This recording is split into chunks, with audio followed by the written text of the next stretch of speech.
Hello, thank you for watching. So this is the second part of the interview with David Tyson.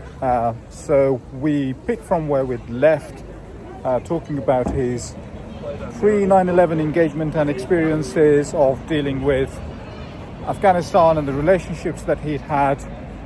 And so we'll continue to talk about what happened after 9/11, how he joined Team Alpha, and joining General Dostum in the dead of night behind the Taliban line.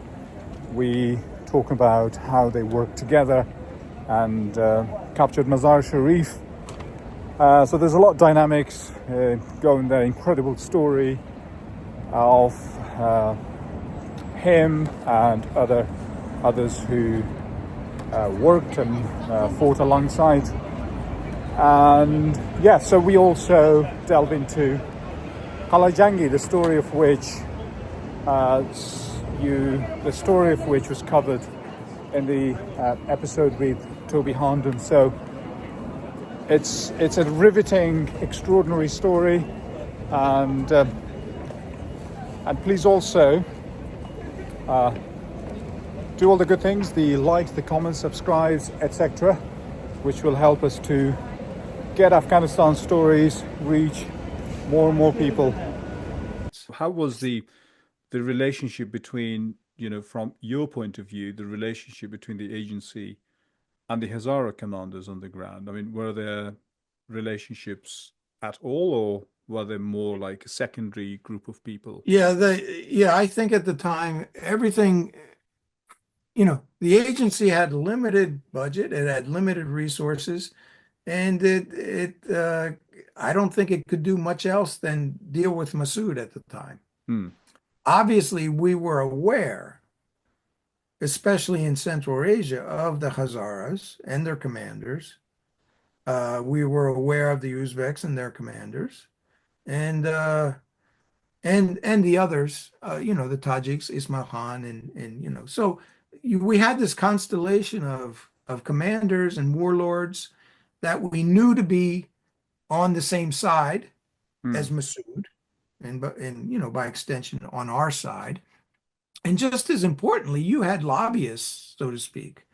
You had lobbyists in Central Asia that were, governments. Like, naturally, the government of Uzbekistan was in favor of support to Dostum. Yeah.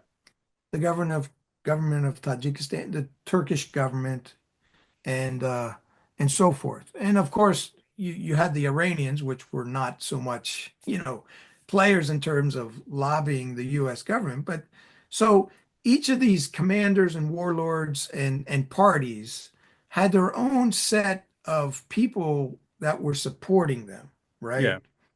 So, the Russians were supporting, the Turks were supporting, the Iranians were supporting anti-Taliban activity to some degree. For some, for the Russians, it may have been more of a business venture. But so there were more players than the United States. Now, we can argue we're the biggest player, but at the time we were not the biggest player, in the sense that the amount of support that we were giving to Massoud was not that great. 9/11 happened, and your entire world, as many people's, turned upside down. And how quickly it became obvious that David Tyson's going to be going to Afghanistan behind the Taliban line. Well, 9/9, September 9th, Massoud is killed, assassinated. Actually, yeah, let's talk about the death of Massoud before 9/11. So what was your response to Massoud's death just right before 9/11? The shock waves that Massoud's death caused us, and I'm speaking about my small group, right? That, again, I'm not in charge of anything, but just that was, the shock waves were great. I mean, that was sort of a real heavy blow to our efforts. We had established relationships with him and his men, and we knew some of these people personally, and his death was a big blow to us. We we figured, based on, for that day and 2 days, we thought that the Northern Alliance would collapse and that the Taliban and al-Qaeda would, in fact, take over the country fairly quickly. Uh, but those 2 days were, to be honest, there were so many conflicting reports about his situation, that, for the first, I think, day or so, it was denied by his people that he was actually killed. Mm. He was killed at some point, or he died at some point. But that was being sort of hidden from us, from everybody. And by the time it was confirmed, it was, basically a day later. So I mean, to me, the shock of 9/11 was sort of presaged by the shock of Massoud's death. That was a big blow. And when 9/11 took place, as I think you know, I was in the air flying in an airplane from Uzbekistan to London for a conference Yeah. about Stinger missiles. Stinger missiles are these Yes. Yes. missiles Yeah. that Yeah. we had given the Mujahideen in the 1980s, the US government had. And by the 1990s and 2000s, we were You trying to wanted get them them back. back. Yes. For all the obvious reasons. And these Yeah. missiles were incredibly problematic because the quality they were so good after years of being buried in the dust and dirt and walls of houses. We were recovering them and paying money to the Afghans and getting them back and testing them, and they were still working, after 20 years of being in the whatever. So that, I immediately turned around and went back to Tashkent, from where we deployed. So, that I knew I was going back into Afghanistan, but for me, it was just, 9/11 was obviously a huge event. I did not grasp the gravity of it. I simply understood that I would be going back into Afghanistan, or potentially going back into Afghanistan. I did not know for sure that I would go. I did not know for sure that the United States would jump in there with these small teams of people, because the administration up to that point, and I'm talking about the Clinton administration, I believe, Yeah. was fairly soft. Well, was soft on Al-Qaeda, Yeah. essentially. That's my interpretation. Uh, Now, obviously, in 2001, we had a different president and so forth. So, many people assumed we'd be going in a big way. I didn't, but, I was ready. And we had a team that went into the Panjshir, the so-called Jawbreaker team. And Yes. that's the team I had went on before to the Panjshir to meet Massoud's people. But not that I had a great choice in this, because, I don't choose who's on the teams, Yeah. and I don't choose to be on a team. They sort of ask you. I did not want to go in on that team. I didn't want to go back to the Panjshir. Number one, I didn't speak Tajik or Farsi that well. And there was this idea that we'd be going in to see the Uzbeks with Dostum Yeah. in charge. And that's the team I wanted to be on, because I spoke Uzbek pretty well. And, I'd been hearing about the Uzbeks and so forth for years. And that was more my specialty, my skill set. So when Team Alpha was formed up and came to Uzbekistan, I was uh, selected to be part of that team. But you are not a paramilitary person, and in one of the previous episodes, we had a two-part, interview with Toby Harnden about his brilliant book, which covers Team Alpha's story. So listeners and those who watch on YouTube, if you've not seen or heard them, please do. So it's just a fascinating book, and Toby's done a brilliant job in that. But David, set the scene for that early morning or dawn landing in Dar es Salaam, waiting for Dostum's party to welcome you. It was an experience unlike any other. We were in Black Hawk helicopters, and we fly in. And yeah, as you said, as you pointed out, I'm not a paramilitary officer. I'd been in the Army as a young man. Uh, But not everybody on that team was a paramilitary officer. The team leader, JR, was a operations officer like myself.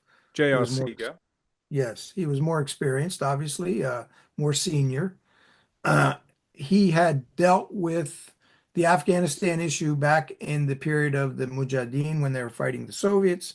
He had a very good understanding of Afghanistan and the sort of the ethnic makeup, the warlord situation, and he had a very good knowledge of Dari Farsi. So he was not a paramilitary officer, and we also had a medic who was not a paramilitary officer. The other men were essentially paramilitary officers, yes. I I came to understand very quickly that this team was not this cohesive group of guys that had been training together for years or months. They had just been thrown together, essentially, after 9/11. And I was being thrown into that mix as well. Hmm. And so I was just the last guy to join the team. And I was the only one to join the team not from headquarters. Uh, so these guys knew each other to a degree. I knew a couple of them to a very, limited degree. And of course, there was that natural Alex Hernandez, who was our Yeah. second in command. He was a paramilitary officer who had been a Green Beret command sergeant major. Sort of, you can't sort of get any better than that in terms of experience and knowledge. I mean, so many years as a Green Beret, Special Forces, NCO. He sort of quizzed me and was a little bit dubious, rightfully so, about my background and who was I and what was I, who did I want, what was I doing on the team? And I didn't have to prove myself, of course, but he certainly wanted to know who I was because that's his job to know his men. He's in charge of the sort of the personnel, and JR's the sort of the leader. So I fielded some questions from him, and I'm sure that Alex, for a while, for a long while, probably had some questions about me. But to answer your question about landing, it was a surreal experience. You're on that loud helicopter for what seemed to be hours. It's cold, Hmm. a lot of movement. You see the gunfire down below. This is flying in. You see tracers and people apparently shooting at you, but you don't hear any of that. The noise is just so loud, and it's cold. And I was very eager to land, just because I was getting cold. Hmm. The doors were open on the sides of the helicopter. And it's October as well, northern Afghanistan, so pretty cold. Yeah, it's cold, and we're flying. I think nap of the earth, but still it's cold. Yes, with the wind and so forth. So the biggest thing was, I'm tired. I'm physically, tired of sitting, and I want to land to just get things going to warm up a little bit. And then, you get out of the helicopter, and the helicopters, both of them take off, and total silence. I'll never forget that, of landing and just that total silence after hours of, the noise and so forth, and just that feeling that, wow, I'm here now and I'm alone. You get this feeling of And the total. helicopters dropped you there and left. Yes, yeah, yeah, yeah. We took off our crates of, supplies, just a few of them. Money. Yeah, some money and our sleeping bags, our rifles, and some very modest communications equipment, but that was it. And it's gone. And we're there, and you're not exactly sure where, you are until the men come out to greet us and meet us. And that was I met a specific the man I shook hands with was a man named Abdul Sattar. Yeah. And he figured greatly in terms of our deployment. He was a chief of security, and I simply met him, and I just remember his hands being very, our hands are soft. Yeah. And he commented to his men behind him that this guy has soft hands, in a sort of vulgar fashion in Uzbek. Like in I had Mazar rehearsed Sharif it. kind of thing. They've got this. Yes, I had made this sort of speech, not speech, but I had this thing that I had sort of not rehearsed, but the greetings in Uzbek that I'm going to say to this guy. I do that, and he doesn't really respond at all to me. He just turns to his guy and says, "This guy has soft hands." In Uzbek, soft Yeah. fucking hands in Uzbek. Yeah. Yeah. Yeah. And Yeah. that was my first, the first impression that I made, and that was kind of interesting. I thought that, and it sort of was a great indicator. It presaged the whole deployment of perception versus reality, right?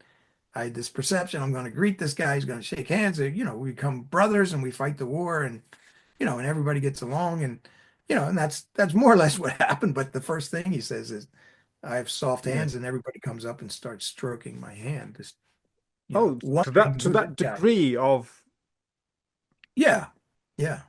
and so at what point, General Dostum appear? He only appeared. I forget exactly, but it was not immediate. It wasn't on the landing zone. Hmm. But it was certainly that night. Yeah, I think he was there, and we had a meeting. There was a meeting in one of the houses, and it was just a meet and greet type thing. And he had a number of his commanders there, to include Mohakek, I believe, Yeah. from the Hazars. He had Pashtuns there. He had Uzbeks and Tajiks as well. Sort of this multi-ethnic, his group of commanders. So how did you find, Mohaqiq, for example, from, the Hazara point of view? He was the last standing commander in northern Afghanistan, whilst the rest of Hazarajat had fallen. Yeah, all the attention was focused on Dostum. Hmm.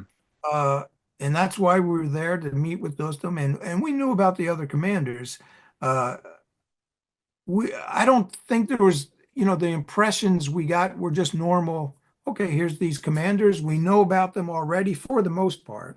Yeah. We know about Hezbi Wadat. We know about the Hazara situation, and he said all the right things, and we just started moving along. And guys like me, I started meeting Hazaras, individual commanders, and so forth. And that was the way that deployment would go. I would say that the Jumbesh, meaning, and I don't want to mean it's not all political party. This is not No. political party stuff, but the military forces were, for the most part, Uzbek, because that's who Yeah. Dostum is. Yeah. Yeah. And, as we got acquainted, Dostum would send us off or have us meet with commanders from other factions and groups. And this characterized the whole deployment. And I thought that was very interesting. And JR, obviously encouraged this. And I just have to stop and just say that JR's leadership and the way he and Alex and the team in general dealt with the risks of being there. This group of 8 Americans amidst all these people whom we don't really know. We had Hmm. never met before, any of these men. You spoke of Massoud and the profile that you had of him, which, perfectly matched, I suppose. But did the profile you had of Dostum match the real man that you saw on the ground? Yes, yes, I think so. There's all these accounts by others, I think by the Special Forces team that came in a little bit later. Their information that the Department of Defense gave them about Dostum was wildly inaccurate. Hmm. However, the information that we had about Dostum was coming from very good sources. And these sources portrayed a commander who turned out to be exactly who we were dealing with. Yeah. Now, the tale of, what happened next has been really well told in that previous interviews that we did with Toby Harnden. Um, so you push your way to Mazar-i-Sharif.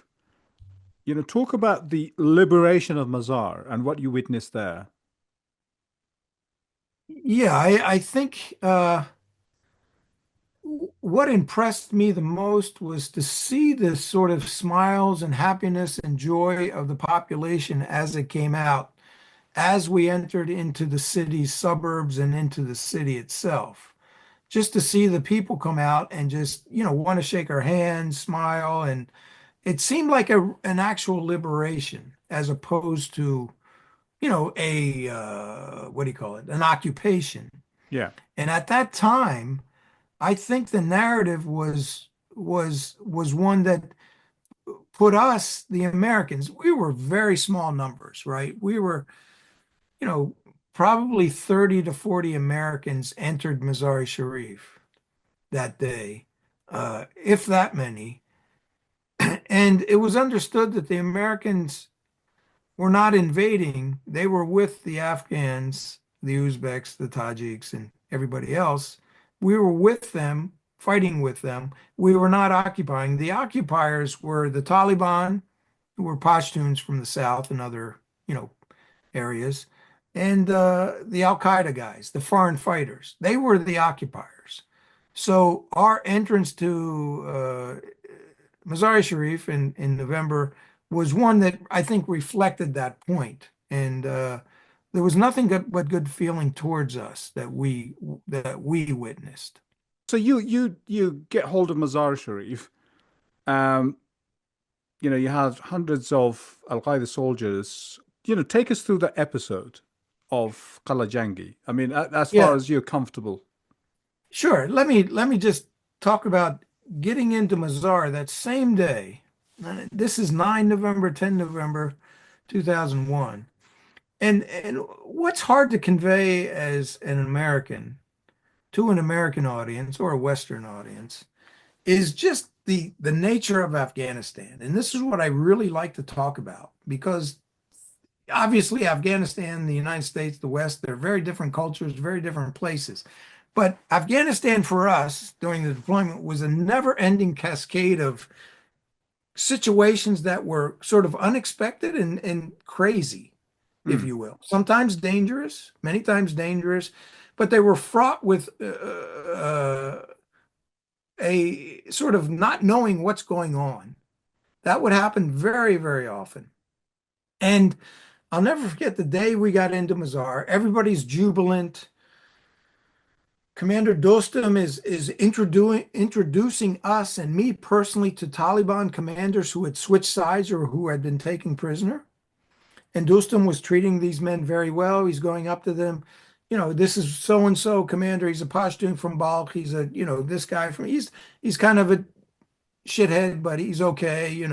Very sort of this Dostum sort of humor and so forth. We're shaking hands, and of course these Taliban guys, some of them don't shake hands, and it's just this sort of interesting, stuff that happens. And then suddenly a commander comes up to me and grabs me, whispers to Dostum, it's Commander Lal, his second in command, and says, "We got to go." I said, "What are you talking about? Where are we going?" We get into a pickup truck, we drive, and Commander Lal says there's this place, a schoolhouse in Mazar on the eastern side of the city, I believe, that's full of Chechens, they call them, yeah. Al-Qaeda fighters. They weren't Chechens at all, but that's not the point. But the, but it's this sort of cascade of what the hell's going on? What are we doing? And we have a couple Green Beret combat air controllers or the Air Force guys, and we end up doing airstrikes on this schoolhouse in the Yeah. middle of Mazar-i-Sharif. That's just tremendously bloody and chaotic. And we're fighting these guys as they leave the fort. I mean the The school. schoolhouse. We're shooting at them. It's just tremendous chaos. And in the middle of this, Commander Lal has me give a speech to the elders of that area explaining that our bombs will not hit their houses, they will only hit the schoolhouse because Yeah. we're that good. And he says, before we bomb, I need you to tell these elders you're going to do the right thing because we have to get permission. And I'm going, what? And you hear the bullets and everything, and I'm giving the speech. We go up to the rooftop, and I explain to the guys we need to be about 200 to 300 meters from the target. We go to the rooftop to call in the airstrike, and it's right on top of the building, right on top of the schoolhouse almost. So everything is wrong, Mm, just like Afghanistan. Everything is wrong and calculated wrongly, and we do we conduct the mission. Everything's done, and tremendous, destruction and bloodshed and so forth. But that's just another day in Afghanistan for us. And that sort of summarized, you go into Mazar, you think you won the war, so to speak, and then you do this tremendously chaotic operation to on a target that you didn't know existed, just a few moments before. So that's Afghanistan. That was our deployment. And Qala-i-Jangi would end up and would be very similar in the sense that you go into these situations not knowing at all what you're really getting into. Mm. You're getting information from a number of people you trust perhaps, but of course it never works out the way you expect. And that was Qala-i-Jangi as well. And I'll set the stage by simply saying that we were told on, I think it was 23 November, that on 24 November, we would be getting a group of al-Qaeda prisoners surrendering. And that was a big deal for us because up until that point, we had not had al-Qaeda prisoners in large numbers. We had very small numbers of foreign fighters that were taken prisoner that we got access to and that people question and so forth. And for the most part, they were just infantrymen, people that were Mm-hmm. fighting, from various countries. But this was supposedly different. There was going to be 400. Well, the numbers were 400 to 1,000. I guess that's Afghan math, right? Yeah. Afghan math is a little bit different than our math. And it ended up to be 400, and we started to count them from a distance, and we were told that these were actually al-Qaeda men who had given bayat or allegiance to bin Laden, that they were really, some of them were senior, some of them were operatives and all this kind of stuff. Probably some exaggeration, of course. But when we relayed this to headquarters, the instructions were unambiguous. This is, it's implied that this is the only large number of al-Qaeda personnel that the U.S. government has access to after 9/11, and that you, meaning whoever is there, are uniquely qualified to go and question these men and get their documents and figure out what's going on so that we can start the process of getting the intelligence from them about, is there another attack on the United States? What do you know about the situation of al-Qaeda, so forth and so on. And it's hard to sort of put in to convey now the sort of the importance, the significance of what was perceived to going to happen, right? We were going to meet with the face of the enemy, so to speak, in large numbers, the people that were responsible for 9/11. Of course, that's not all true, but that's the way we felt. That's the way it was understood. And our mandate was to go out there and question them. The only problem we had was there's basically two of us in Mazar at the time, two or three of us. And myself and Mike Spann were the guys who were going to be doing that thing Mm. until we could get more people there. But that's the way things work, right? You're uniquely qualified to go do stuff simply because you're there. Yeah. And that's the way it was. And we had our Afghan allies as security. We had a very, I think, skilled professional intelligence officer from the Afghan side to help us. Once again, it's interesting how, in these places and times, you're uniquely qualified to do things that you don't think you're necessarily, you know, skilled or qualified or Yeah. Yeah. trained to do. But that's what it was. We were ordered to go out there as soon as possible and to question these men and to gather their documents and figure out who they are and relay all that back to headquarters. And we had roughly 400 people to do it with our Afghan allies as offering security.